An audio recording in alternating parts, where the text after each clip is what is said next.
and with exciting TV accounting. A mosque in the shape of a lotus flower is the center of attention of citizens in Indonesia, especially West Java.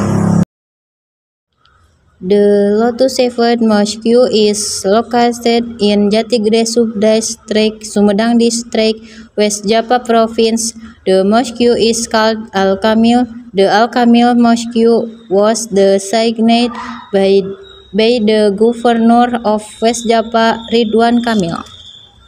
The mosque has become a new icon and religious tourist destination in Sumedang Regency.